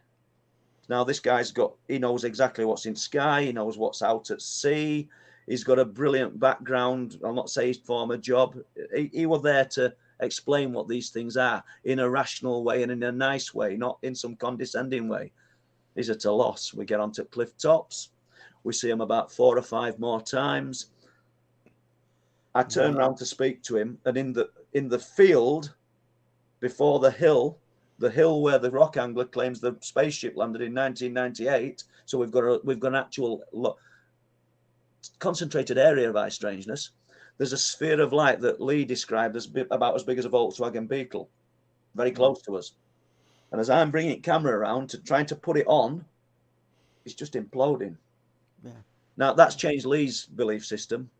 Yeah. Completely. And, we haven't got an explanation for that. And there's thousands of people, isn't there, in that, you know, who experience that, and they've never seen anything else in their life, have they? Well, that's true. But that was enough for Lee. He just ain't got an explanation for it. And so do these people actually go on to see more things, or do they just stop at that and think, "Oh my God, that was strange"? I suppose it depends. That all depends on whether the sufficiently whether sometimes life situations don't allow you to go to these locations 4 or 5 times a week like I do. You know, some people, you've got wife, you've got children, you've got a job to do. All I'm saying is it's opened Lee's mind up. He knows that there's something else there. It's great, you know, and it's brilliant. and I see 401 Files is in. It's good to see you, mate. Yeah, I've got it. Yeah, I've got to Hi, welcome Ben. everybody. Yeah, me and Paul welcome everybody who's come on to tonight's stream. We know it's very, very near Christmas, 2 days ago. I don't know what presents you're going to get, folks, but I hope it's something good. And I know I've got some socks coming, so I don't know what they're hinting at there, but yeah, I've definitely got some socks coming in as a present. So yeah, you didn't get me those, did you, Paul? No, I didn't get your notes. You didn't get me note, no. I think Mary did. Mary bought you some, but I didn't. Yeah, I'm going to move on with the next question, Paul. And a little bit removed from what we've been discussing. Do you think shadow people are attached to people, or are they just random sightings? Because I've had 2 different encounters in different flats, and that's from David Hunt. Hi, David. Once again, I'm not in a position to say we've seen. I have not seen anything that I could say what a physical or the shape of a human being as a shadow, but I know that Bob has in the flat at the top of this building, and that's the area where he don't come out with anything else really. He says that that's what he's seen, and it's a being. Do I think that I don't know. There's got to be some kind of intelligence attached to these entities, these things. But what's interesting with the ones Bob's seen is he's upstairs in the top floor flat, and it appears to walk through the wall. Now, how does that work when he's 35, 40 foot in air? I mean, once again, I'm sort of scratching my head and thinking, but I'm not supposed to know. I don't think, it's really interesting. I mean, I can see Dean Cooling in chat, and Dean's had such an amazing sighting or experience. I don't know whether we call it a sighting or experience. Dean would be in a better position to tell us of something as a younger man, and it defies anything. It's got a physicality to it. We haven't got time to do Dean's story, but we would probably need to ask Dean to come on live stream at some point. It's got a physicality to it because it knocks his car. It's got breath. He can see its breath. Yeah, when he watches it through his mirror, his wing mirror, it turns like a serpent. It almost like a train and disappears. I'm sorry, Dean, for bringing that up, but I just saw your name in chat then. But there's so many elements to what we're dealing with and what we're discussing that none of it makes sense. The physical part of it makes sense if people want to put these things into something that we can touch, something that's flesh and blood. But then there's other parts of it that they're just totally out there. So going back to David Hunt's question, Paul, you've not, I've not answered it. You did. You was telling us about Bob, who'd seen what he thinks is shadow people. Have you not had any experiences yourself? We've seen things. We've seen, but not really what people would call shadow people. And I can see why they call them that, because we're just looking at like a dark tracing of something that looks like an outline of a human. Well, physical traits of a human, arms, legs, and everything. But no, I don't know what we're looking at there. Okay, I'll move on with another question then, Paul, and thanks for that question, David. Newsy Brown is asking, did Paul get any info from Tony Dodd that wasn't in Tony's book regarding Dolby Forest mutilations? So I don't know if you want to touch on that one at all, Paul. Well, yeah, we can touch on it because, I did a little bit of work with Tony. If people don't know anything about Tony Dodd, he was a prolific researcher in the 1990s primarily, and he looked at the animal and human mutilations we'll not just say specifically Dolby Forest, in and around the forests of North Yorkshire. And what we're documenting in Wolfland, I won't say the werewolf stroke dogman type things that are seen, but the animal mutilations that we touch on, we do touch on them. We don't go into great detail. The lights that are seen, the spheres of light, are nothing new. Tony, we're getting reports of these back in the 1990s. It's a shame, really, that when our gamekeeper contact, Jeff, were having his experiences, what he didn't know and what Tony didn't know, that just a few miles away, I don't mean they were both in forest at the same time, but there were an actual brilliant UFO researcher or paranormal researcher looking into these things at the time. So if it's took the gamekeeper all those years to tell us his story, not out of fear, just simply because he were looking for somebody to tell it to, from 2002 to now, how many more people are out there? I know that there's a guy close to where he had his experience, or just a few miles away, in a cottage that's got forest at the front and forest at the back. I've spoke to him at length. He's not seen anything. Where am I going with this, Paul? But he says to me, in the years that he's lived there, on occasion, he's been woken in the night. He says, and I've got a pond at the bottom of my garden. We have fallow deer in it. We have roe deer. We've got red deer. He's familiar with all the sounds that they make during rutting, all the sounds that foxes make, badgers make. He says, but I've come downstairs and opened my door in the early hours of the morning on more than one occasion. And he's not talking about every week. We're talking probably 2 or 3 times in his time living there. And if somebody told me there's a pride of lions close in the forest, I would believe them. There's roars, there's things breaking up the forest. Now, I know he's listened to this, and he's not going to go on film, because I tried every angle. I said, could we film you, just the back of you talking about it? He's not having it.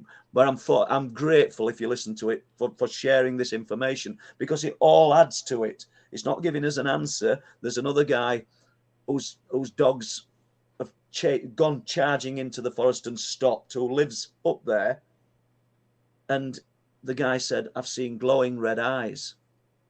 Upright, not as a dog would be, or a deer, stood up as a bipedal, looking back at me. Red eyes. Now, we've got the story from the forest close to Broxer, where these lads wild camping saw the glowing amber eyes, self-illuminating eyes. And we'll just touch on it just slightly. What's interesting about this, if we go back to the historic stuff, is that very close to where they are, there's a place called Warsman's Head. I think I've done this probably on a previous live stream. But a warg in Norse is the wolf, the warg. So if we replace the S or the G for the S, we've got Wolfman's Head. Do you know, very close to Warsman's Head, we've got More Rig. It's not M-O-R-E, it's M-A-W. More, the More in Norse mythology often relates to Fenrir, the Viking hound of hell. So we talk, which, if we followed Norse mythology, brought about the end of the world in Ragnarok. It's not some computer game, people. This is ancient mythology. I'm not saying that's what's happening, but we've got all these connotations and quirky connotations. Broxer forest. In Jewish mythology, the Broxer is the shapeshifter. Do you know? We're close to Hackness. Hackness used to be called Hachanos, meaning with the whiskers. It's a strange and wonderful place that we're researching. I find it fascinating. Right, carry on, Liz. Sorry. Yeah, lots of information, and I'm really conscious of the time, because really, Paul, I have lots of questions that have been forwarded from Debs at the moment, and I will try and get through most of these. Well, perhaps we should save some of them and maybe do another one in the new year. If people want to. Well, but I'll bring up the next one, and I know you've touched on when you've answered a previous question on this. It's from the one who knocks. A great name, by the way, the one who knocks. Have you heard of any Dogman or Bigfoot or alien accounts in Skegness and around that area of the East Coast? I'm sorry, I haven't. No, and obviously, we're not just sort of localized to East and North Yorkshire. So if people want to reach out and come with more reports, we will accept them. Yeah. Sorry, I can't help you anymore with that. Question from Nickname again, and Paul and Les, what do you think will help your research? Is it more people coming forward, question mark, or capturing footage? Both, without a doubt. But I don't think you can beat, good witness accounts. First-hand accounts, isn't it, Paul? First-hand accounts in most instances. I mean, there's Tom Waters were in chat earlier, and I've met Tom, and he lives a good distance away. He's been up to Bempton to meet us, and he told me something. So it's a second-hand account. Unless I can speak to the people involved, I won't be writing about it. We wouldn't be filming it. But what's interesting is that in a close to a school near to where Tom lives, somebody claimed to have seen a wolf. Not bipedal, just a wolf, which is quite an impossibility. But the RSPCA and the relevant bodies came and put trail cams up. Now, amazingly, on the trail cam, they captured a lynx. This is in an area that's pretty built up. I'm saying, what are the chances? What are the chances of seeing one, we'll call it an exotic animal, which they came to, well, let's put this trail cam up, let's have a look, it's near a school. But they don't capture a wolf on the film or on the footage, they capture a lynx. Now, what's happening in that area?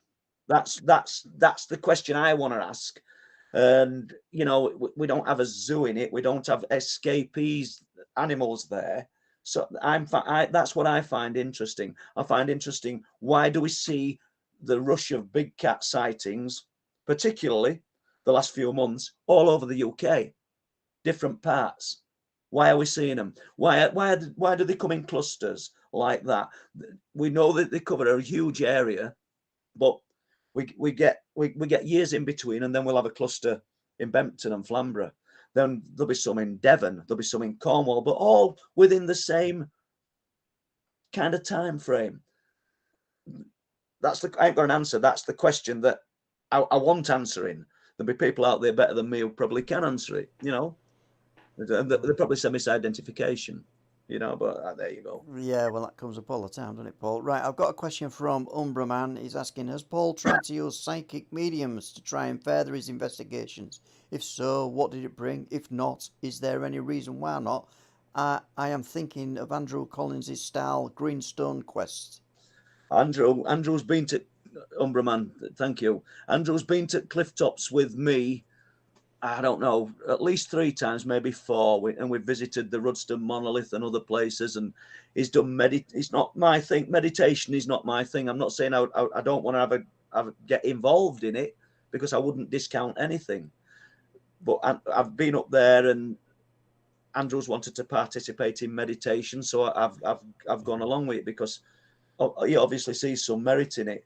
So yeah, there probably is something to be said for that channel, for that outlet. If we go back to Flixton and we look at the early peoples of Starcar, the archaeologists think that they were shaman practicing ritualistic magic. What did they tap into? So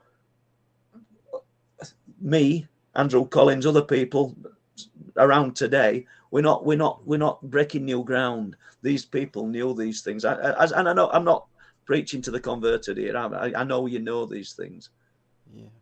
Yeah. And when I took a medium up there, sorry, Les, I did take a medium up there. Janet Wildman, I couldn't remember her surname the other day, and I realised I spoke about this, but on another show. And I took Janet up and her son, and we're not going to get to many questions here, but I'll need to do this. And we went to the perimeter of RAF Bempton. First of all, we went to Danes Dyke. Then we went, and who came with me? There were Janet and Andy Ramsden, and Janet's son Carl, who'll be in his 30s. And I'm pretty sure they'll not mind me mentioning the names, because that's the truth of it.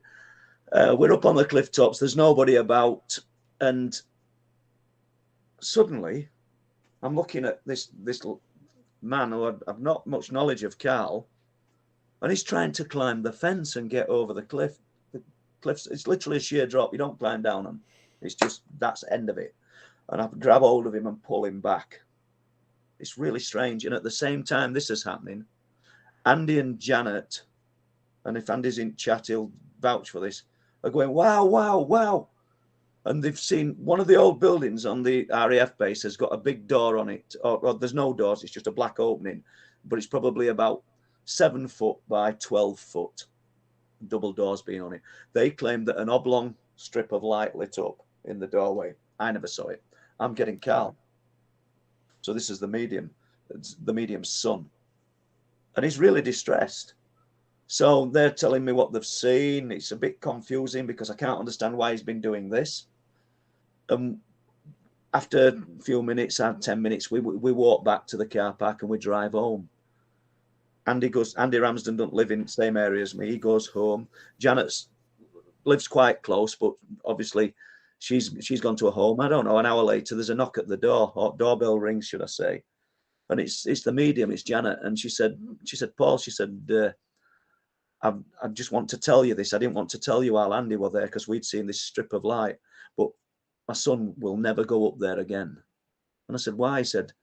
She said, because he heard all voices in distress and people screaming and like trauma, and it really disturbed him so much. He was trying to get over the fence. So I don't know what you attach to taking a medium anywhere. I'm not saying it's not the right thing to do. There's some merit. I don't think these people, they're not all sort of charlatans. I think that people definitely are getting messages. But that's just the experience, Umbraman, from taking a medium up there. Yeah, and I think, I mean, I don't know much about mediumship, but I would suspect if you took 6 different mediums to one place, you'd come up with 6 different interpretations of what's going on up there, wouldn't you? Maybe, yeah. Maybe you would. Probably. Yeah. And you might do nothing. Okay then, Paul, I'm just going to move on a little bit. Have you had a glass of wine there? You had some more wine? No, just that. Yeah, we just nibbling away. Okay, so we're just chilled out tonight, 2 days before Christmas, folks, and we're kind of rattling through some of these questions. Right then, I've got a question from... Right, a good question from Aldo Rain, and it's quite simple to answer this one, Aldo, but I'll let Paul answer it. What sort of scale of area does Wolflands cover? I think we're looking at probably, as the crow flies, obviously we can't go out to sea with it, we're probably looking at a 30-mile area from the area of Bridlington, if where I'm situated. But if we stay with Clifftops of Bempton, Speeton, a 30-mile area, it might just extend a little bit more, but a 30-mile area, as Les touched on earlier, there are things that are happening further down the coast. Let's not forget the Beast of as it were aptly named. It's a bit sensationalised, isn't it? I don't know who named it, the Beast of Barmston Drain, but no less sensationalised than calling something the Broxer werewolf. And so there are things being seen there.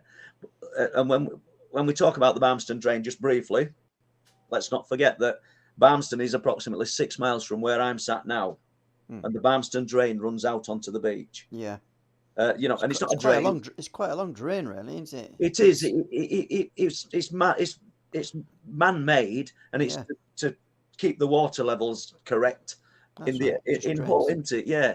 Drains all the flat areas of the of East Yorkshire there, right up to the coast. Yeah. So you've got a natural sort of run or walkway or path for these things to travel if we're looking at some land-based creature, because it's got all that coastline to run at. And let's face it, East and North Yorkshire, we're jumping back to the folklore, as the stories of the giant black dogs with flaming red eyes, the glowing red eyes, which people called the Barguest in ancient times. And we've got the Barguest of East Ayton. Les, we're literally 4 miles from them forests where we're working. Yeah, so really, so kind of sum that up. It's kind of a tight area, isn't it? Really, it's a tight area that the film is based on. Yeah, it is. Yeah, I could have just said that, but it wouldn't have took 4 minutes. I said it for you, Paul. And okay, Jason Till is asking Bempton Cliffs, were any of the sightings near or on the ancient fort Brill Nuke? I've probably pronounced that wrong. Very close. Very close.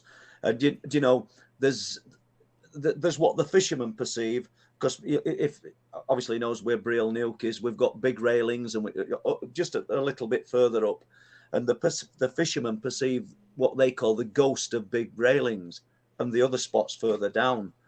And I don't want to make it any more than what it is, or any less, but they're not talking about a physical presence of a man or a woman. They're talking about a sphere of light, because they can see this sphere of light on the railings near Brill Nuke, near big railings. When they get to it, it's gone, and they're perceiving a head torch, a headlight. So yeah, and has he got any story to tell me, please get in touch from close to that area, because yeah, there's a lot of stuff seen around that area. Brilliant. Good question, Jason. Got a question from Tim Brennan. Welcome to the show, Tim. And the question is, Paul, and I think you just touched on it in a sentence earlier, have you taken your research out into the North Sea with the trawler workers? Yeah, definitely. Yeah, I'm fortunate that working on building sites, that a trawlerman who's highly respected around Eastern North Yorkshire. I mean, Les has met him. His physical presence alone makes him highly respected. He's 6'6", giant of a man. But he came on. He left the trawler work and worked on building sites for a few years, and we became very good friends. Then he's gone back to working on trawlers, and that's let me in, because it's like mining communities. It's like other tight-knit communities. You don't get to talk to these people if you're not kind of part of it. But he introduced me to other people within it. So yeah, a lot of the people who work out at sea have had these unusual experiences, have seen these crazy lights. It's And I can add to that if I may. Can you make it last 2 minutes, Les, while I nipped at toilet? Are you going to the toilet? Yeah. Oh, okay then. Oh, it's just me then. Yeah, so I will add to that story in so much as I know a trawler man. He was a skipper of the trawler, and actually he was involved in the search for the missing trawler, the Gull, and he actually did find it. I think John Prescott, the MP, had a lot to do with finding the Gull at the time, or he took a lot of credit for setting the expedition up. But anyway, getting down to the skipper, I did have a good talk with him, and he was telling me of all the unusual lights, what Paul is alluding to, from these trawlers, of all the many trips he has done. So yeah, I guess trawler skippers, crew members, they do see these things, but do they get reported? I very much doubt it. But Paul's back again. All right, Paul. Yeah, disappeared to the loo. Yeah, that's all the beer and wine, folks. That's all the Christmas. Yeah, so I was just saying to the stream viewers is that I had a chat with a skipper of trawlers. He'd been at it a lifetime, and he was telling me of all the unusual sightings that they have from the trawlers, the crew, the skipper, and a lot of these don't ever get reported. But obviously they know these things happen. Bit of a teaser, and it's a teaser for me as well. But I think somebody said it earlier in the chat, is there anything I've been told that I can't talk about? And there is. I'll touch on it. I can't talk about it, and it involves a trawler. It involves a whole trawler, and I think I've got the information. There's been a TV documentary made out about this trawler and about its sinking, and I think it's still raw after all these years, but I've got some incredible information, and not necessarily UFO related, but yeah, I couldn't think of anything that I'd been told that I couldn't talk about. I think you told me something about this, and I don't think it's the trawler skipper I'm talking about. I know very well, and he was involved in the investigation of the search for the sunken trawler, the Gull. All right. Okay, yeah, and he worked alongside, was it John Prescott, the MP, who instigated this investigation and got the government funds to go and found out where the goal is laid, and they'd go and find it and video it and everything and things like that. But yeah, he's had a lifelong career as a skipper on the trawlers, and yeah, he told me of tales of lights, strange lights, and half of these didn't get reported. Well, I couldn't possibly say if it were the goal, but if he ever wants to speak to me, I'd like to speak to him. Yeah, he's fairly elderly now. Paul is the lad. This is, last time I saw him, and well, I suppose he's a couple of years older than from what the last time I saw him, Paul. I thought you were going to say he's a couple of years older than me. Probably a couple of years younger than you, Paul, I think. No, But, yeah. But there we go. Right. So yeah, thanks for all your questions tonight, guys, and it's great so far. We've still got plenty of time left in the stream, so without me waffling on, I'll try and get another question out. A question from. Oh, I've lost my way here. All right. Yeah, it doesn't surprise us. Lisa Odd. The book was a log of alleged wolf kills. So Lisa is going back to the pub wolf book. Well, Lisa, I'm really interested in that. I don't know if it's possible to find any more information out. I think she did say it was from friends who had been at the was the owners of the pub years ago. Well, maybe licensees or owners, but nevertheless, it's really interesting. Okay, a question from Simon Riley. Welcome to the show, Simon. Is any wildlife affected around Bempton during this phenomena? So, unusual wildlife activity, I suppose, is the question from Simon.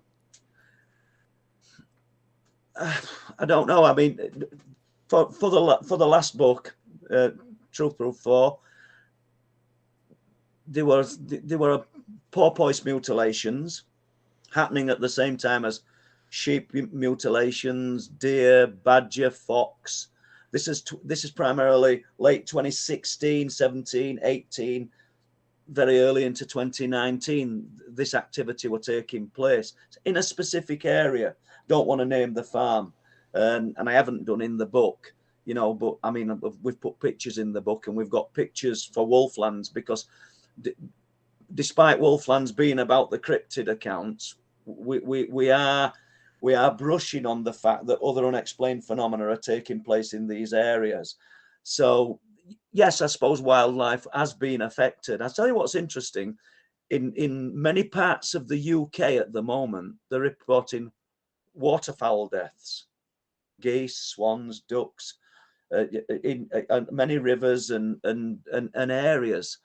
So, I mean, once again, that could be something man-made. It could be something that's in the air that's affecting these. But if it's affecting aviation, affecting birds, should we say? Sorry, aviation.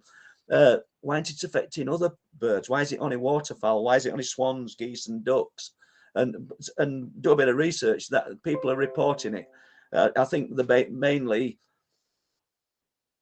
You only look at it when it's in your area, when you read that there's been a lot of seabird deaths. But if you start looking wider, and then you read that there's been ducks, swans, geese, other waterfowl, and then you start to build a picture. I mean, a few years ago, it were foxes that were appearing all over the place. I mean, I think it was 2000, and I think it might have been 2011, the wallabies all over the UK that were getting decapitated. But most people would only read the Bridlington Free Press and see that the wallabies had been killed. It said killed. They didn't actually go into details. I found out off the zookeeper. But you wouldn't look no further than that. But then if you do dig a little bit deeper, you see Hanwell Park. You see places in Cotswolds, all random places that keep wallabies mysteriously decapitated. I know we're jumping about here, people. But so there's plenty of. That's where I realised there's something else happening, something more than man's intervention. MKMD Exploration and Paranormal, welcome to the show. Your first question, I think, tonight is: Hi, Paul. Merry Christmas, and Les and Debbie and Leslie, and to you all. Well, thank you very much. Hi, Mick. Good to hear from you. Same to you, Mick, as well. And thanks for coming on. Any further reports of UFOs in the whole area? Have any more been reported? And thanks to Adam for his videos, he's saying. No, excuse me. We've got these. Do we encompass the East and North Yorkshire ones on the 17th of December and the 14th of December? I mean, I suppose we could. You know, we're not that far away from Hull, so there are reports of things being seen.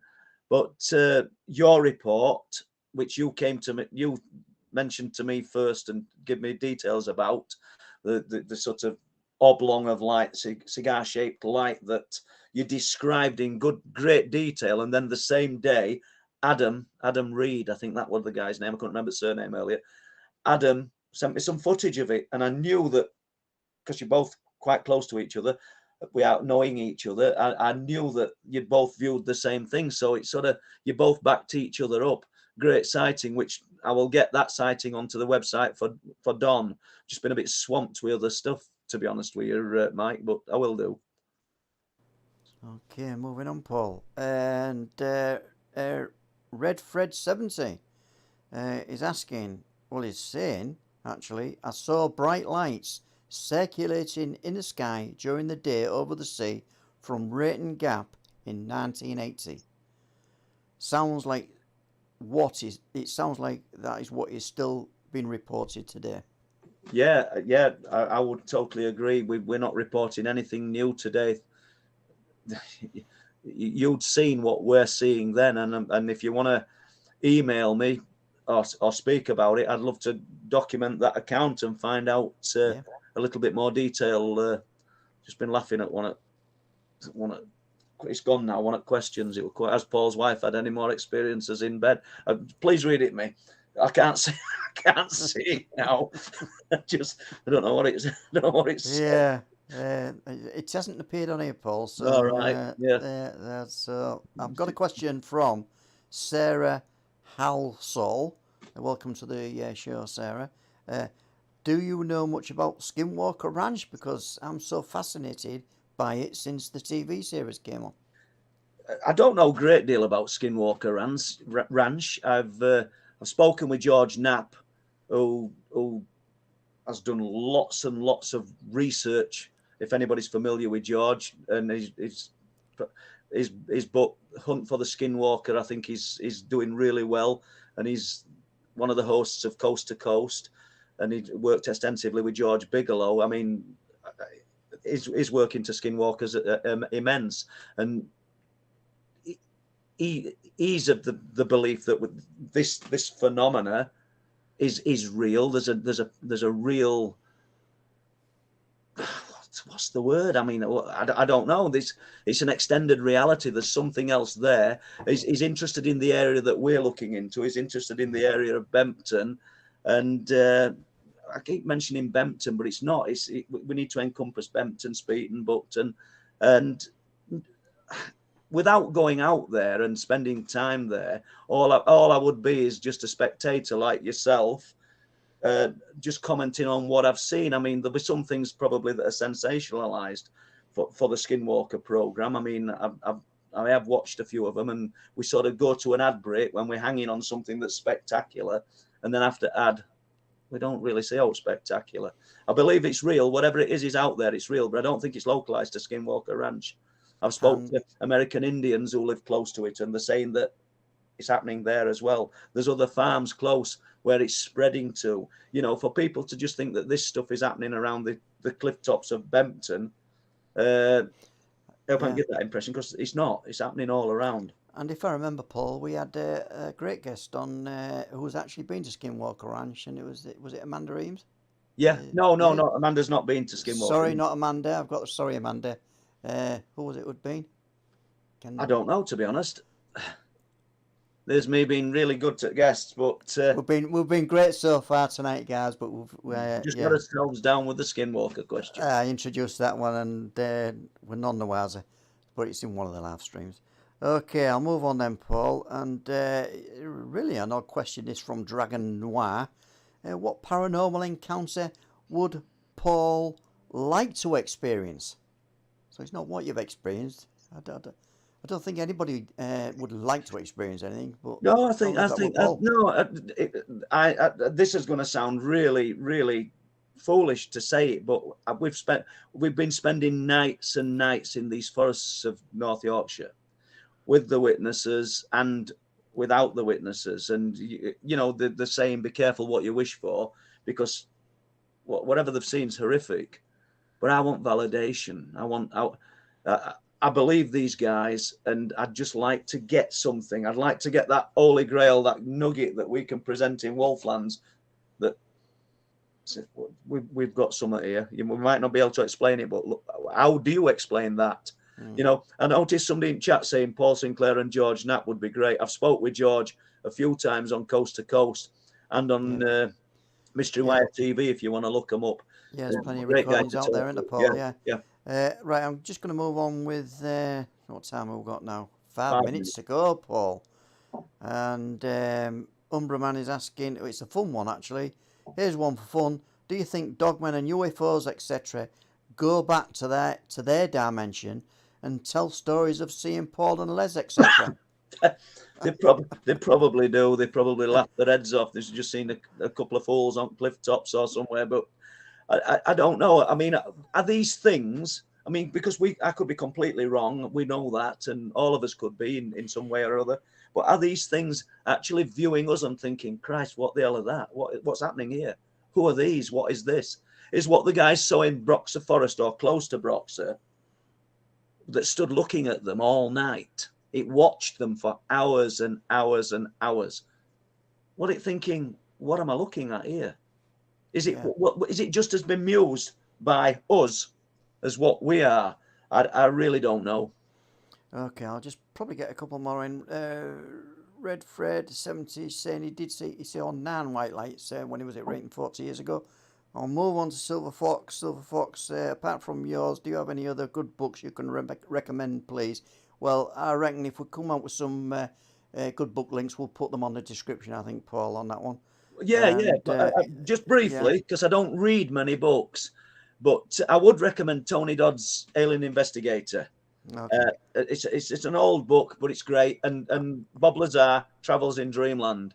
Okay, I'm moving on to this question then, Paul. I apologise, people, if I seem to be rushing, but there is more questions than there is time left. Richard is asking, me and my stepsister saw a large V with 10 dull lights, very slow, no sound, over Hull in 1997 in March. Really massive, but we couldn't follow it quick enough because it was over the River Hull on the other side. So that's a good account. Brilliant. That is brilliant, and I'd love to hear more about that in the latest book. And we're not pushing the book, but Nick Mellors, who's visitors on cliff tops and gives a brilliant account. So a large boomerang-shaped craft, triangle-shaped craft, 1997 over Hull. It'd be interesting to find out the month that you saw it. You know, a little bit more detail on that, because. Yeah, Debbie sent me some more information through on that, but I think you need to probably go back on the chat to read that and probably get one more question in by the look of it. Steve Lewis is asking, Paul, have you had any brushes with Black Range Rovers or official agencies? I'll be as quick as I can. I think it was 2019, myself and Bob Brown, a black Range Rover, Vogue, pulled up approximately 30 foot away from us on cliff tops, blacked out windows in the night. They must have had night vision equipment, no lights on. We saw it earlier in the night on cliff tops. I rang the farmer and said, is there anybody up here? Should there be here? And he said, there shouldn't be nobody up in this area. This is a rushed answer, people.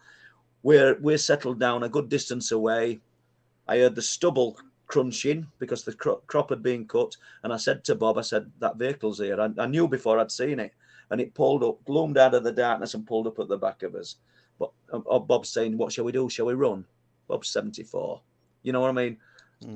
I should have said run, because they'd have got him and they won't got me, would they? But the main thing is this vehicle, no lights on, black windows, just sat watching us. Some kind of intimidation, I don't know. Then just drove off into the night. Right, on that note then, folks, we have come up to the full 2 hours, and boy, did that go quick, Paul, tonight. Yeah. Some great questions, and again, some we haven't touched on, some we touched on in the past, but it's always good to bring these up, to sort of like air these theories and what have you. And I've enjoyed it, Paul, and thank you very much. No, thank you. And everybody's questions, thank you. It's sort of, I'd a struggle to talk about much tonight, guys. We are repeating stuff. I realise that people go a lifetime talking about Rendlesham Forest or Roswell and other things, but I like to give people new information. That's what we'll strive to do in 2022. So on behalf of myself and Les, Yeah, it's a Merry Christmas. Merry Christmas from me. And I'd just like to say we do have a guest lined up for the 6th of January. So we're continuing where we left off. We have a week's break, obviously, Christmas week. But yeah, there should be, and we'll let you know on the social media who that will be, and just confirm that. So it's a good night from me, and it's good night from Paul, I guess, and a Merry Christmas from me. Thank you. Merry Christmas, everyone. See you next time.